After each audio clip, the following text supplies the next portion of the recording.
Hi ladies, welcome back. This is Christina Drake, Growth Group Coordinator with Purposeful Living.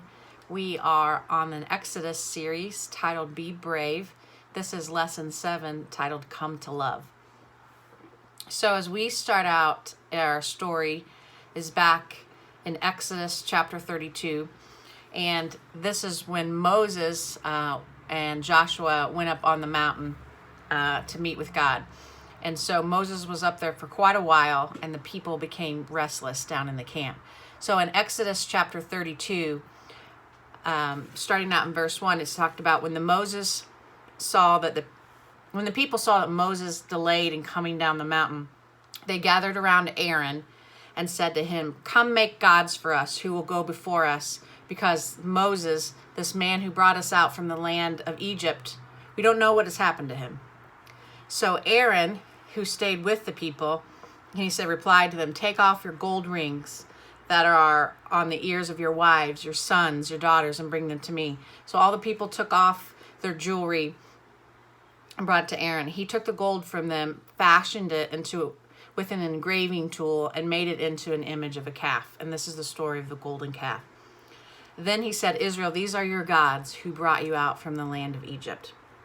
So if you step back and you think of this from God's perspective, he looks down. He is in the middle of giving Moses the 10 Commandments up on the mountain. And he sees these people that he loves, that he's seen how burdened they were. They're in oppression, that God broke them out by mighty signs and wonders. It was no doubt that it was God who freed the people. And in the moment that their leader delayed coming down, they literally turned away from God and said, "He wasn't the one that brought us out. Make us something that we can worship." And if you bring that into present day, I think it's easy to look back and say, I would never have a golden calf that I would worship and say, "This is my God." But it would have an idol in our life. But if we think about these folks wanted something to save them that was more powerful than them, that they looked up to, that they trusted, that they celebrated, that they worshiped. And if you bring it to modern days, I've been very guilty as treating my career as something that could save me, or money, depending on money to save me, or depending on other people to be a God. And so all these things that we say, we wouldn't dance around a golden calf like the Egyptians did, but maybe there are other things, like an idol in someone's life is just anything that you put above God to save you, to take care of, that you worship, that your mind is so consumed with.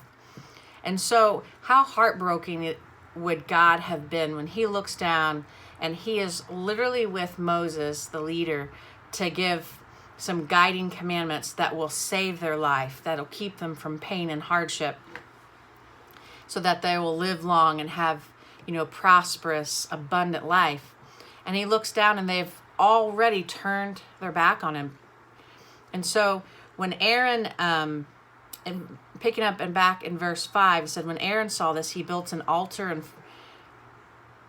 in front of it and made an announcement. He said, "There will be a festival to the Lord tomorrow." So look how much they've mixed this together. They've declared that the golden calf is their God now, and how we're going to worship that. But then they said, this is going to be a festival to the Lord tomorrow. Early the next morning, they rose, they offered burnt offerings, they presented fellowship offerings, and the people sat down to eat and drink and got up to party. And it literally said, the people sat down to eat and drink and got up to party. They wanted to basically have something in their life that they are going to worship. They weren't going to wait on God. They weren't going to wait on the message that Moses was bringing back down. But they wanted to worship something and then get up and have a good time. And so at this time in verse 7, the Lord spoke to Moses and says, "Go down at once. For your people you brought up from the land of Egypt have acted corruptly. They have quickly turned away from the way I commanded them. They have made for themselves an image of a calf. They've bowed down to it. They've sacrificed to it. And he said, Israel, these are your gods who brought you up from the land of Egypt. And can you think about a time in your life that you really reached out or extended yourself in love and compassion or took care of something, and then to step back when they were okay, they said, no, that really you didn't really help me. That was myself. That was something else. And just completely disregarded your love and your care. That's what they did with God. And then in Deuteronomy chapter 5, it talks about, in verse 32, it says, be careful to do as the Lord your God has commanded. Don't turn to the side, to the right, or to the left. Because it's going to be very easy when things get tough or difficult, or if we're in a season of waiting, that we'll want to turn and figure things out on our own. Or say that these things can save me. These things can take care of me. This idol, this golden calf in my life. But he says, verse 33, it says, follow the whole instruction of the Lord your God has commanded you, so that you may live, so that you may prosper, so that you'll have a long life in the land that you will possess. So God says, I have a plan for you. And he gives these guidelines for us because he has a plan, a good plan that we live, prosper, have abundant life. But in Romans 10, and it talks about the history of the Israelites as they were going through Egypt, he says, but to Israel, he says, all day long I've held out my hands to a disobedient and a defiant people. So even when we fall down, or the Israelites fell down as they were walking through the wilderness, he still holds out his hand to love, to help. And he says that all day long he holds out his hands. How long would you hold out your hand to someone who didn't want to take it? I give my husband like a good 30 seconds. But he says all day long he holds out his hand to say, come to me, I love you, I'll take care of you, you're in my hands. But he said the people were disobedient and defiant. All day long he waits on us. And that's a good thing to know about God's character, because in Matthew 11, chapter 11, verses 28, it says, come to me, all you who are weary and burdened. That's exactly where the Israelites were walking in the desert. It says, I will give you rest. Take my yoke and learn from me, because I am lowly and I'm humble in heart, and you will find rest for your souls. For my yoke is easy and my burden is light. When we say yoke, that was the piece of equipment that would hold two animals together that would make the burden light. So when you have two people carrying something, it's, half the weight.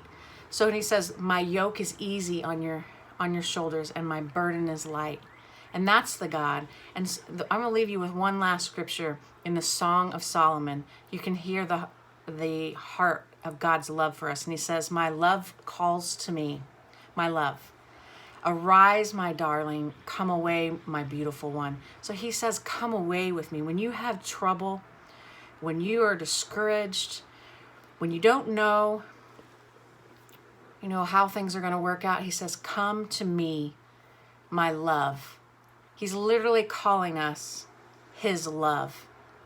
And so he's just saying, come to me, I will take care of you. Not the idol, not the thing that we think in this world is going to take care of us, but him. When things get tough, he says, come to me.